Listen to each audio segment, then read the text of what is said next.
आइपुग्न लागे। यहाँ आउँदाखेरि चाहिँ माछा मासु आइटमहरू नलिएर आइदिनु होला न। सिरियसली यस्तो दामी बनाएर रहेछ र अन्त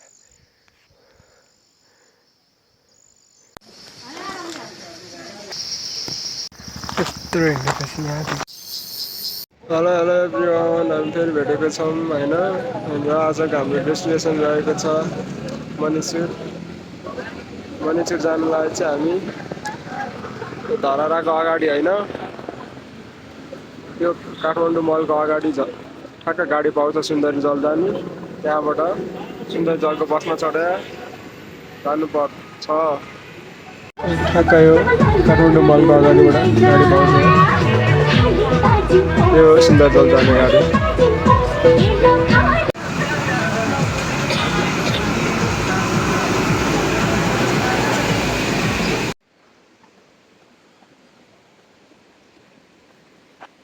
यहीसम्म थियो हाम्रो बसको यात्रा चाहिँ 1.5 घन्टा। आरएनसीबाट 1.5 घन्टा बसको यात्रामा यहाँसम्म आइपुगेको छ हामी। अब यहाँबाट थोरै 5-7 मिनटको उकालोपछि टिकट काट्ने ठाउँ आउँछ। त्यहाँ पर पर्सन 100 रुपियाँ लिन्छ टिकटको। त्यहाँ टिकट काटेर त्यहाँबाट हाम्रो यात्रा उकालो सुरु हुन्छ। सबैजना हाइकिङ जानुको लागि आइरहेको यता। उकालो त फेरि ठाडै उकालो छ हौ, ठाडै उकालो। त्यो उकालो सक्यो फेरि अर्को उकालो, ठाडो उकालो आयो त्यहाँ। ठाडो उकालो सक्यो। उकालो कटेपछि तेस्रो उकालोमा त्यहाँ अगाडि काउन्टर छ टिकट काट्ने। त्यही हो एन्ट्री। टिकट काटेर चाहिँ कति पर पर्सन 100 रुपियाँ दिन्छ। अनि त्यहाँ चेकिङ पनि हुन्छ, के सामानहरू ल्याएको छ, आफूले खानेकुराहरू त्यसो सबै चेकिङ हुन्छ। त्यही अगाडि छ है त त्यो टिकट काट्ने ठाउँ चाहिँ। 100 रुपियाँको टिकट काटेर यहाँ चेकिङ भएर यात्रा सुरु भइसकेको छ हाम्रो। अब थोरै माथि पनि चेकिङ छ। त्यो चेकिङ पुग्ने ठाउँमा चाहिँ 10 मिनट 15 मिनट जति लाग्छ बिस्तारै हिँडेर गयो भने। अनि यहाँ आउँदाखेरि चाहिँ माछा मासु आइटमहरू नलिएर आइदिनु होला, नन भेजवाला आइटमहरू, किनकि यहाँ तल चेकिङ गर्ने ठाउँबाट छिराउँदैन, छिर्नु दिँदैन क्या। अब यहाँ पनि चेकिङ हुन्छ, माथि चेकिङ हुन्छ, डबल चेकिङ हुन्छ। त्यही भएर यहीँ एउटा ग्रुपले लिएर आउनु भएको रहेछ अन्डाहरू, यहीँ खाएर जानु भनेर भनेर यहीँ आफ्नो भाइ हुनेहरूलाई। त्यही भएर माछा मासु आइटमहरू चाहिँ नलिएर आउनु होला, भेज आइटमहरू लिएर आएको राम्रो। त्यो सुन्दरी जल भन्छन्, सुन्दरी जल चाहिँ यहीँसम्म हो क्या, यही खोलालाई भन्छ सुन्दरी जल भनेर। अहिले भन्छन् मान्छेले यही खोलालाई भन्छ सुन्दरी जल भनेर। नै छैन यत्रो छ। अहिले अब बर्खाको टाइम नभएर होला खोला नभएको। यही हो सुन्दरी जल चाहिँ। सुन्दरी जल ड्याम चाहिँ माथि छ, त्यो चेकिङभन्दा थोरै माथि। डाँडा डाँडावाला झर्ना चाहिँ यही हो है, पानी नभएर झर्ना पनि छैन।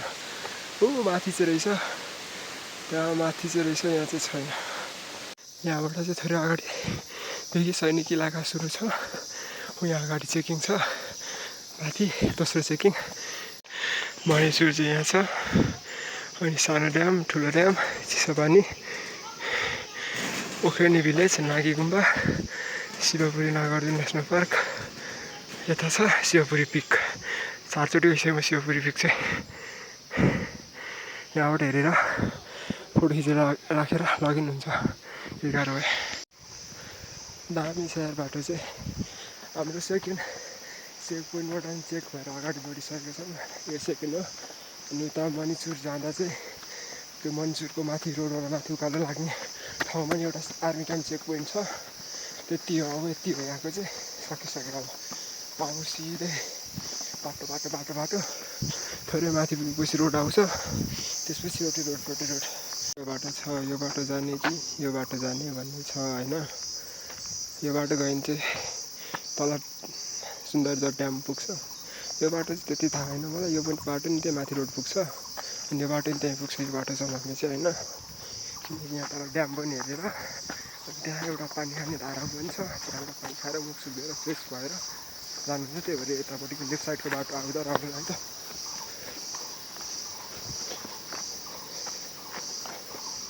यति होला सुन्दरजल ड्याम चाहिँ।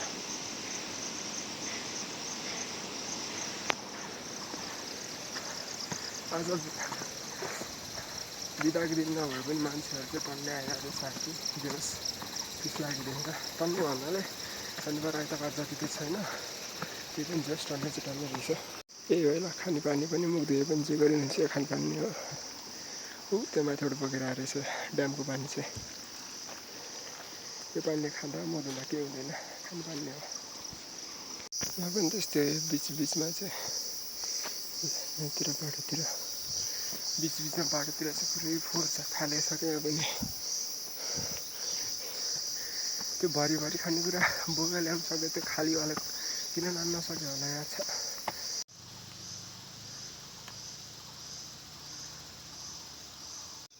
यहीँबाट होला छुट्टिने चाहिँ मणिचुर जाने यता यो रोड हो। अन्य बाटो उकालो आएपछि ढापधाम जाने बाटो हो, ढापधामको बाटो। अनि यो बाटो चाहिँ मणिचुर जाने बाटो, रोटे रोड। पहिला त पिच थिएन, अहिले चाहिँ बनाइसकेको छ। अन्य रिसोर्टहरू पनि छ है, नाइट स्टेको लागि चाहिँ। हामी यो रोटे रोड जान्छौँ राइट साइडको, त्यहाँबाट उकालो गए पनि ढापधाम पुग्छ। अनि यता राइट साइडको रोटे रोड जान्छौँ मणिचुरको लागि चाहिँ। जस रोड चाहिँ राम्रो बनाएको रहेछ। म फर्स्ट टाइम आउँदाखेरि यो रोडहरू सब कच्ची थियो कि अफ रोड थियो, अहिले चाहिँ पुरै ढलान गरेर राम्रो बनाएको रहेछ। साधनहरू मजाले जाने, कहाँसम्म छ चाहिँ थाहा होइन, तर स्टार्टिङ पोइन्टतिर चाहिँ राम्रो रहेछ रोड। अगाडि आएपछि उकालो जाने र यता जाने बाटो छ। उकालो जाने चाहिँ होइन, यो अफ रोड जाने। यहीँसम्म त रहेछ बिच, यहाँबाट त छैन रहेछ अफ रोड रहेछ। यहाँ बोर्ड पनि छ। अनि त्यहाँ माथि लेखेको रहेछ ढापधाम जाने छोटो बाटो 8 किलोमिटर भनेर। सिरियसली सर्टकट पनि छ र भन्दा हामी त उताबाट गएको 14 किलोमिटर रोड घुमेर गएको। ठिकै छ, हाइकिङ आएर पनि मिलेन भने के मजा जाने। नहिने भए त घरको कौसीमा राउन्ड हान्नु भइहाल्यो नि, किन आउने। यताबाट कहाँबाट रहेछ हेरौँ है त ढापधाम जाने बाटो चाहिँ। फाइनली ढापधाम जाने बाटो यहाँबाट रहेछ। यो भयो मणिचुर जाने बाटो, यो बाटो ढापधाम जाने बाटो रहेछ। यहाँबाट उता बोर्ड पनि टाँसेको छ, वेलकम टु ढापधाम भन्ने। यहाँबाट चाहिँ 8 किलोमिटर रहेछ। यहाँबाट अगाडि गएपछि चाहिँ मणिचुर जाने बाटो हो। यहाँबाट सिधै यहाँ अगाडि पानी घट्टावाला झर्ना पनि आइपुग्यो। यहीँ अगाडि हो पानी घट्टावाला झर्ना चाहिँ। बाइक साइकलतिर मान्छे सान्छे रहेछ। यही होला झर्ना चाहिँ, सानो मिनी झर्ना छ यहाँ चाहिँ।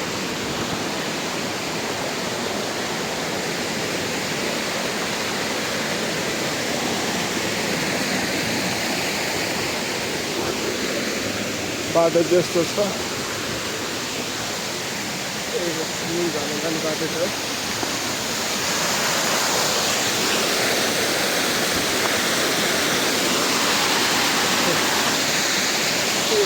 बाटो त्यहाँ माथि पानी घटाउँछ, त्यही झर्ना।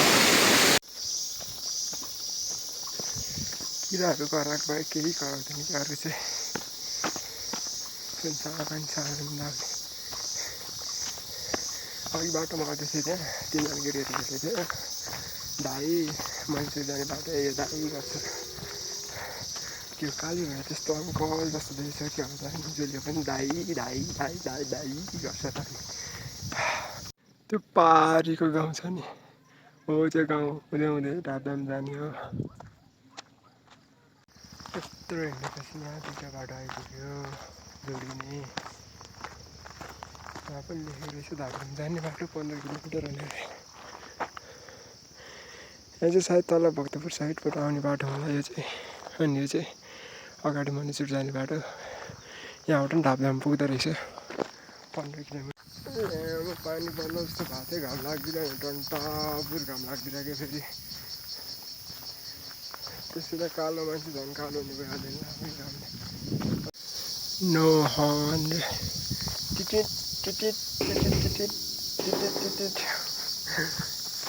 को हर्न बजाउनेहरू किनेर आइरहेको मान्छेले, साधन मार्ने मान्छेहरूको लागि नो हर्न। ठिकै छ, हर्न बजाउनु पनि हुँदैन, यस्तो आनन्द ठाउँमा आएर।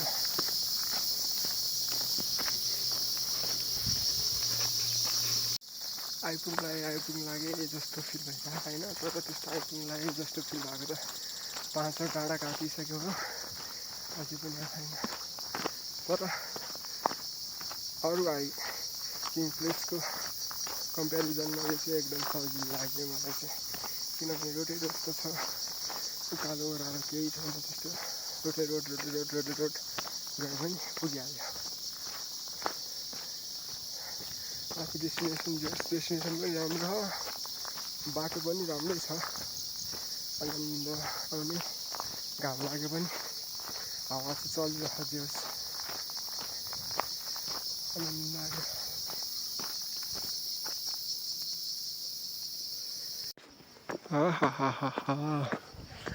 दामी बाटो भएको ल, अब चाहिँ मनिसुर जाने उकालो आइपुग्यो। अब 5 मिनटमा मनिसुर पुगिन्छ। बाटो हेर न, बाटो आनन्द खालको छ बाटो।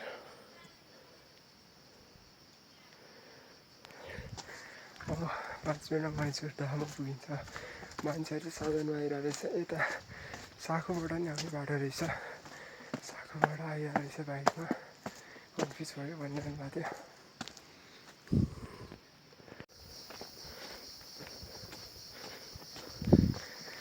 पुरा भाइरल भएको मनिसुरको बाटो चाहिँ सफा बनाइराख्नु भएको रहेछ बाटोहरू। यही नै भाइरल भएको बाटो चाहिँ लगभग 2 घन्टा 15 मिनटपछि आइपुग्नु लाग्यो मनिसुर। मेरै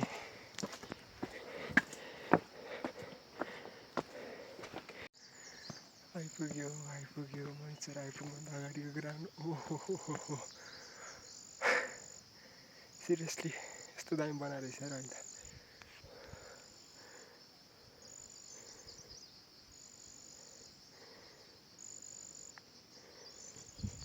क्या दामी बनाएको हो।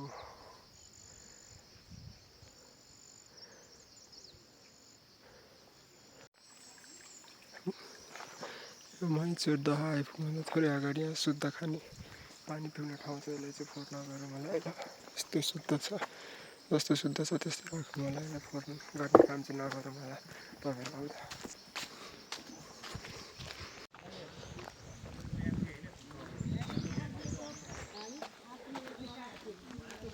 यस्तो हावानहरू मनिसुर दह गाइस,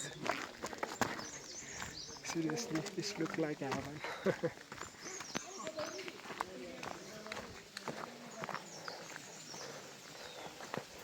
दामी छ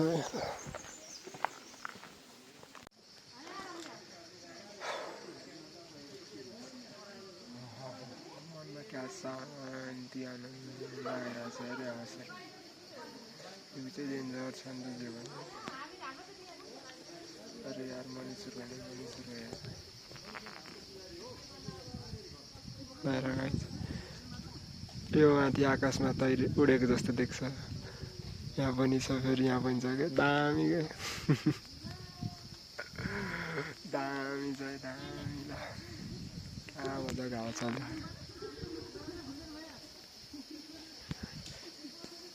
साढे 2 घन्टा हाइक गरेर आएको, सबै थकान मेटिन्छ, आनन्द आउँछ क्या।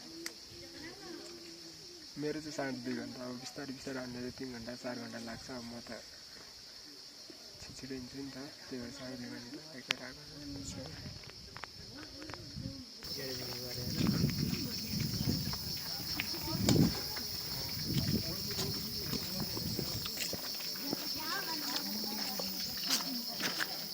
राम्रो रहेछ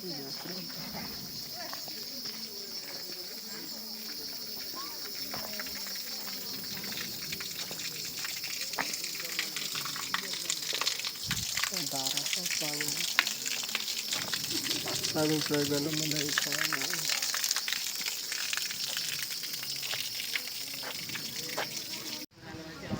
पानी परेको अवस्था छ ल। अब मनिसुरलाई बाई बाई भन्दै निस्केको छु म अब मनिसुरबाट। फेरि अँध्यारो भइसक्यो, यहाँ देख्न नि गाह्रो होला, फेरि अँध्यारो छ। मनिसुर हाइकिङको बजेट चाहिँ कति लाग्यो भन्दाखेरि आजखेर होइन, मधुक त थानको साइडबाट आउने नि त थानकोबाट एनएससी आइपुग्दा 35 रुपियाँ लाग्यो अनि एनएससीबाट यता सिन्धेश्वरको बस चढेर आउँदा 60 रुपियाँ अनि टिकटको 100 रुपियाँ अनि जानु 60 रुपियाँ फेरि त्यहाँबाट उता 35 120 190 टोटल 290 मा कम्प्लिट भयो त्यस्तै भएर त्यस्तो पैसा त लाग्दैन जस्ट मन मात्र हुनुपर्छ कि हाइकिङ आउनुलाई त्यही भएर पैसा चाहिँ लाग्दैन भ्यू त अहिले त अति दामी बनायो यहाँ अति दामी बनायो लुङटा हालेर आनन्द आउने कि अति दामी छ अब ल यो ब्लग आजलाई यही इन्ड अर्कोचोटि हामी फेरि भेट्नेछौँ बाई बाई टाटा